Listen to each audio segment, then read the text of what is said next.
60 वर्ष की आयु हो गई महाराज की। अब एक दिन आए कि हम भावना से ही करते हैं कि सच्चो राम जी चलते हैं इस कल में।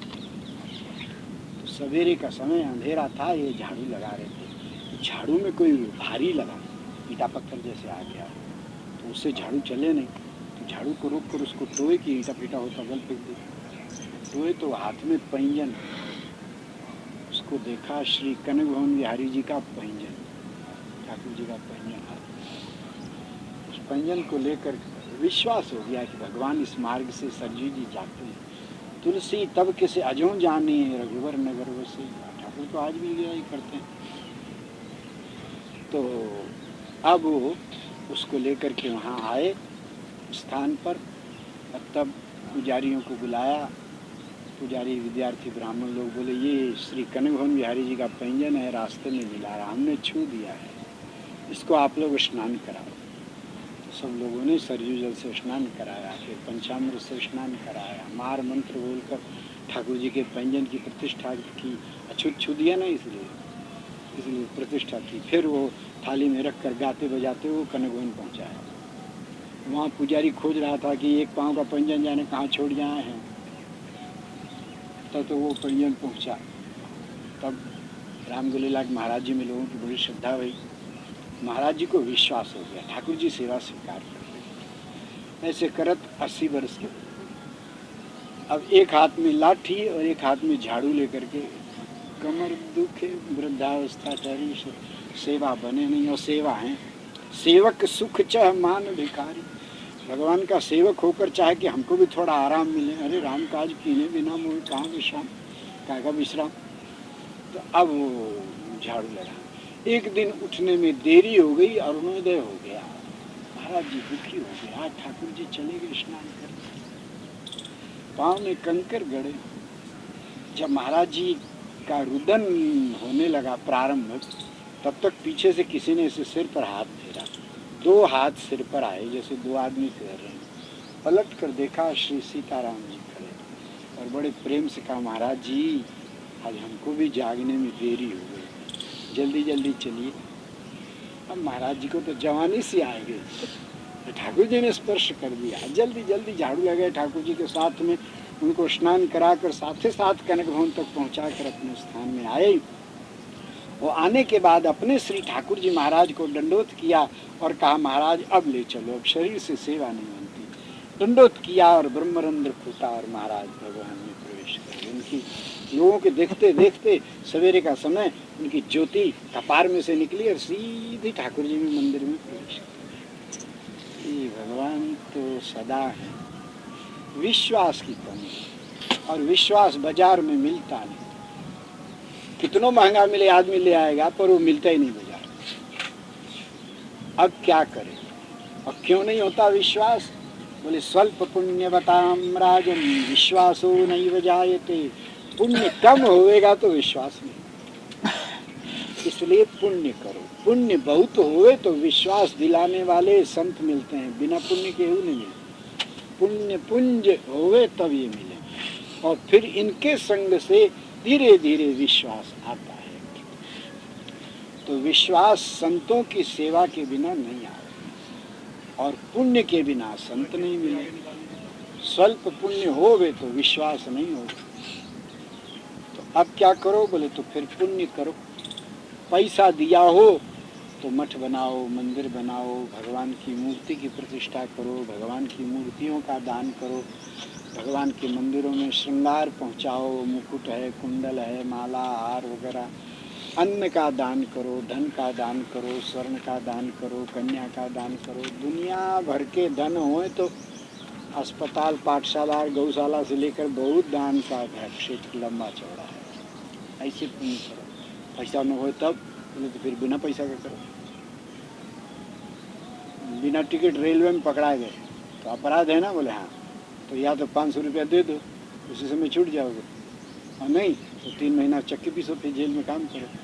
वैसे पैसा हो तो पैसा से धर्म कर दो, और यदि न हो तो बोले फिर शरीर से एकादशी का व्रत करो, कार्तिक स्नान करो, माघ में स्नान करो, पीपल की सेवा करो, तुलसी की सेवा में पैसा नहीं लगेगा, शरीर को भोगना होगा, जाड़ा सहना होगा। तो ये सब किसी भी प्रकार के सत्कर्म जब अधिक होंगे तो फिर विशुद्ध संत मिल जाएंगे। अब फिर उनके संग से विश्वास जमने लगता है। व्याख्यान दाता तो बहुत मिलेंगे, पर संत की वाणी हृदय से निकलेगी तो हृदय में प्रवेश करेगी। और व्याख्यान देने वाले की भाषा तो मुख से प्रकट होती है, तो दिमाग में घुसती है, हृदय में नहीं घुसती। मजा तो खूब आता है, क्या बढ़िया भाषण उनका गया। और जो संत अनुभव किए रहेंगे उनके हृदय की बात हृदय में प्रवेश करती है। फिर अपना मन उस वाणी, वो वाणी गूंजने लग जाएगी। अपने भगवान को दूर नहीं करना, वचन से भी दूर नहीं करना, मन से भी दूर नहीं करना। ऐसी ऐसी बातें हृदय में लग जाए, अपने आप भजन बनने लग जाएगा, बिना कहे ठाकुर जी का स्मरण होने लग जाएगा।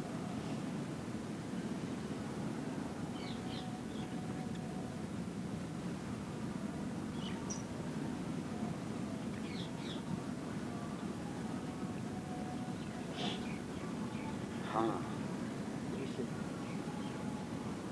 कल श्री लाल जी का जन्मोत्सव है। कथा में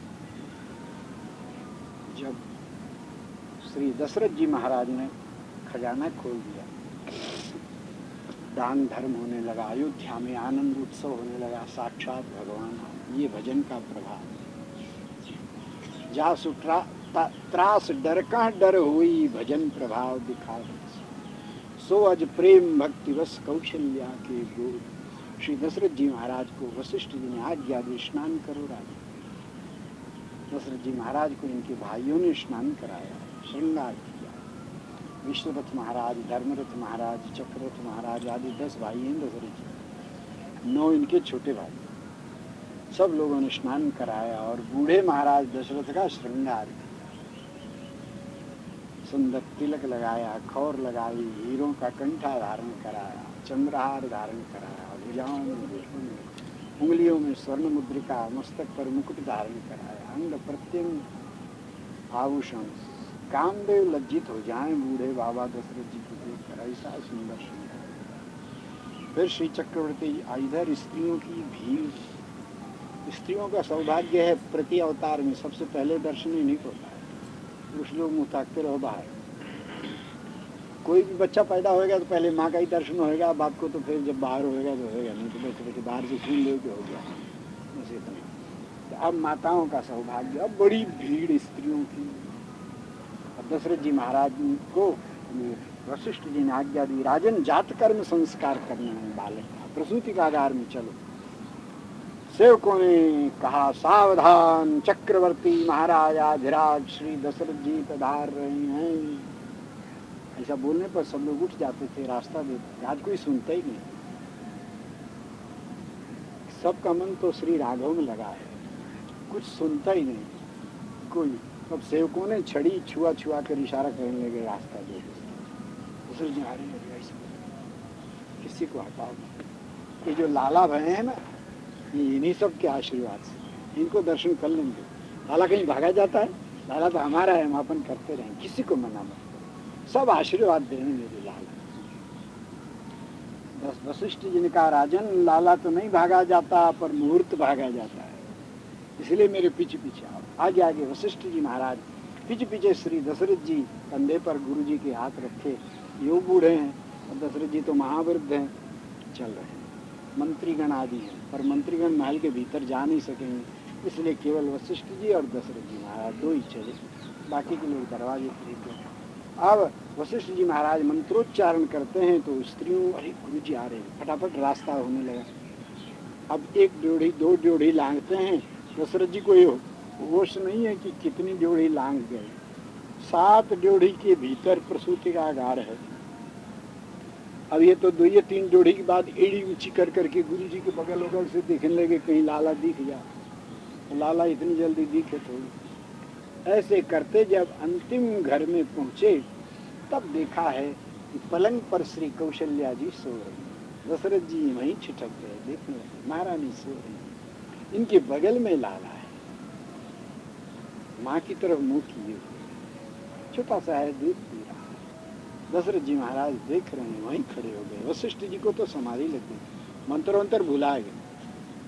और तब देखा क्या है बोले मातुः पार्श्वे चरन्तं मणिमय शयने मंजुभूषांचितांगम मंदं मंदं पिबन्तं मुकुलितनयनं स्तन्यमन्यस्तनाग्रम अंगुल्यग्रैः स्पृशन्तं सुखपरवशया सस्मितालिङ्गितांगं गाढ़ं गाढ़ं जनन्याः कलयतु हृदयम्। चंदन के पलंग पर जो रत्न जटित सुवर्ण मंडित है, उसमें मखमल के गद्दे ऊपर श्री कौशल्या महारानी लेटी तकिया के सहारे और कमर पर्यंत चादर ओढ़ी हुई, सर्वाभरण विभूषिता है, गौरवर्णा है। बगल में लाला है, अलसी कुसुम के समान श्याम अंग है। माँ की तरफ मुंह किए दूध पी रहे हैं। माँ के पयोधर पर अपने नन्हे नन्हे हाथ पधराए हैं। अंगुल्यग्रे स्पृशंतम, कि हमारा कोई दूध पीना बंद न करा दे कि ज्यादा हो गया जीर्ण हो जाएगा। और माँ लाल जी के अभिप्राय को समझकर और समीप खींचती है। गाढ़म गाढ़म जमीन्या, और धीरे धीरे मैया कीर्तन करती है, लाल जी के सिर पर हाथ फेरती है। छगन मगन मेरो राम लल्ला, कबू हो ये बड़ो मेरो राम लल्ला, तो उबट नहवाऊं राम। माताएं आशु कवि होती हैं, इनकी कविता तुरंत ब्याह हो जाए तो कविता बनाते देर नहीं लगती। और लोगों को तो पिंगल पढ़ना पड़ता है, सहज बना लेते।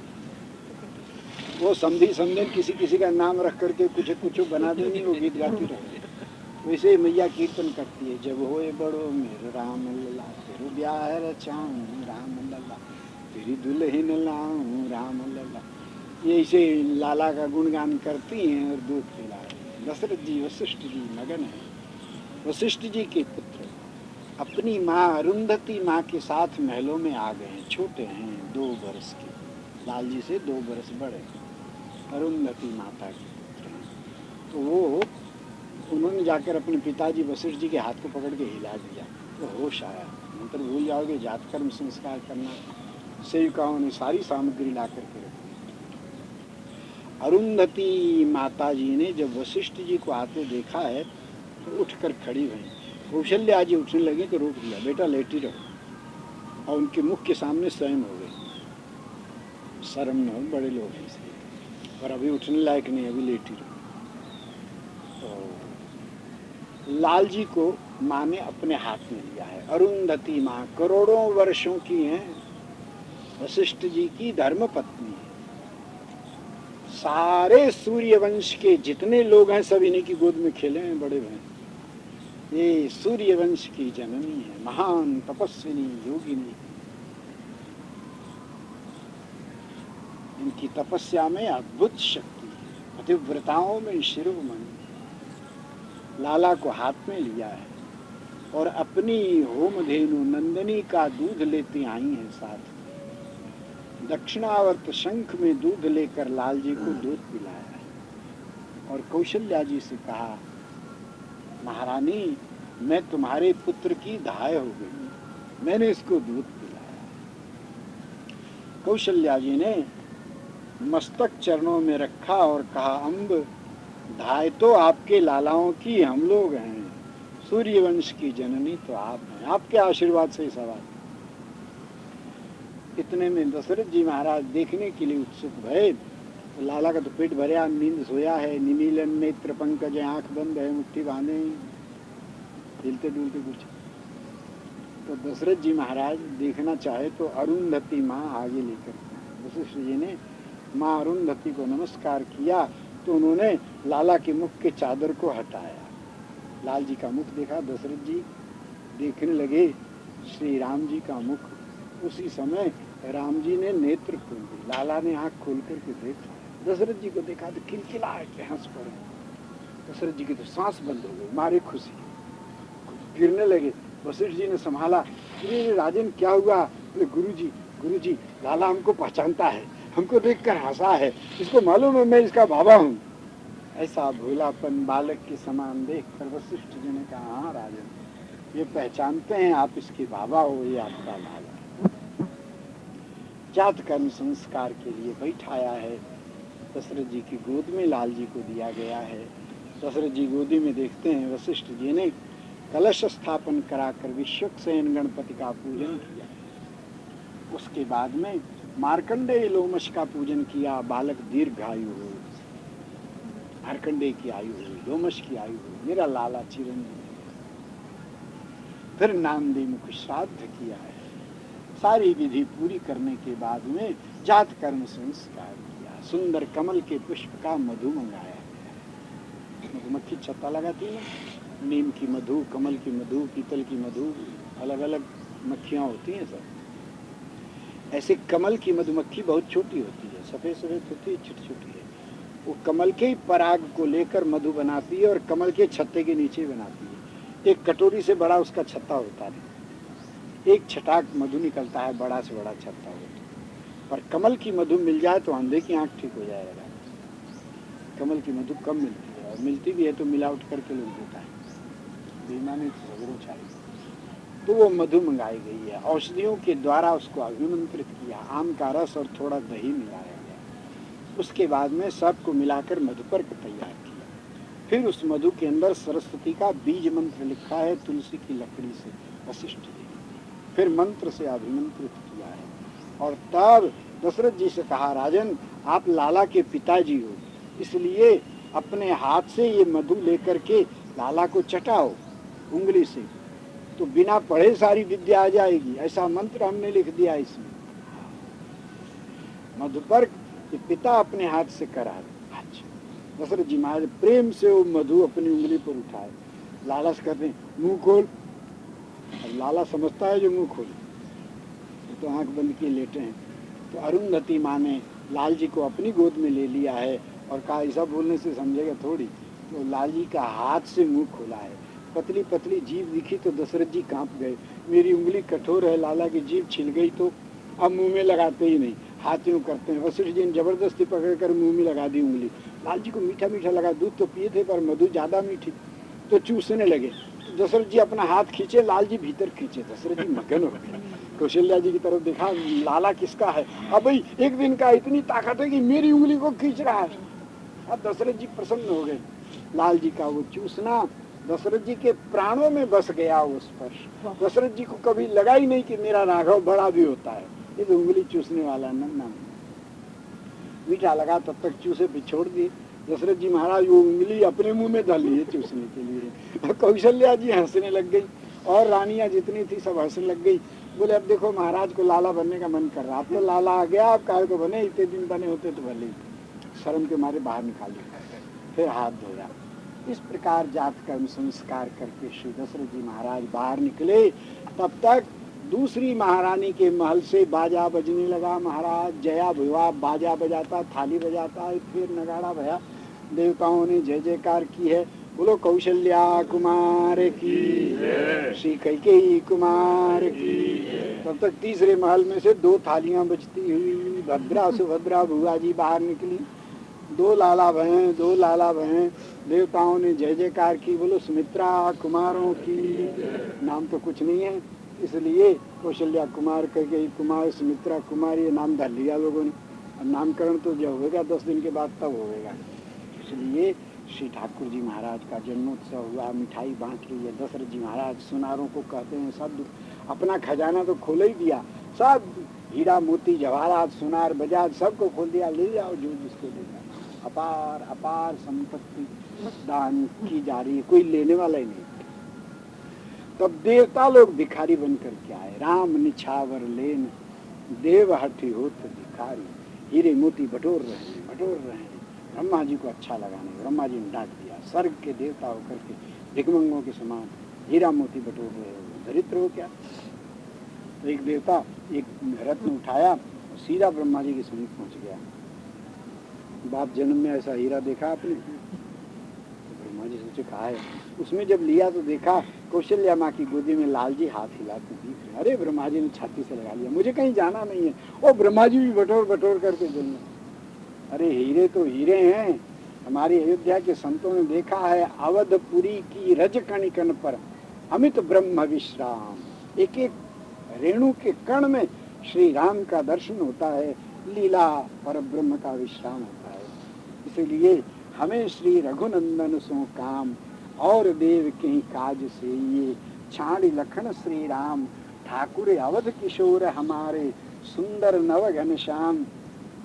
ठकुरानी श्री जनक नंदिनी, सुभग सुसीता नाम, मणि पर्वत गिरिराज हमारो, श्री प्रमोद वन धाम। अवधपुरी की रज कनिका पर अमित ब्रह्म विश्राम, श्री दामोदर शरण बिलोकत, अवध विहार लला। आंखों देखकर संतों ने वर्णन किया है श्री अवध धाम का। ऐसे ही वृंदावन का जितने भगवान के धाम हैं, भगवत धामों में भगवान वृक्षे वृक्षे वेणुधारी, पत्रे पत्रे चतुर्भुजा। ब्रज के वृक्ष वृक्ष में मुरली मनोहर हैं, पत्ते पत्ते में चतुर्भुज नारायण विराजमान है। भगवान का धाम भगवान ही होता है। इसलिए भगवान का भी एक नाम वैकुंठ है और धाम का भी नाम वैकुंठ है। तत्रापि दुर्लभम मन्ये वैकुंठ प्रिय दर्शनम। वैकुंठ मन भगवान, उनके प्रिय मन भागवत। तो धाम और भगवान, नाम रूप लीला धाम एक ही हैं। आप सब लोग धन्य हैं कि ब्रज में विराजमान, उसमें भी श्री राधा रानी के बरसाने में किशोरी जी मैया से कथा सुनती हैं। मैया ने श्री राम जन्म महोत्सव की कथा का वर्णन किया। लाली की आंख भारी हो गई तो कथा बंद करके आप कर सकते हैं। वृंदावन बिहारी लाल।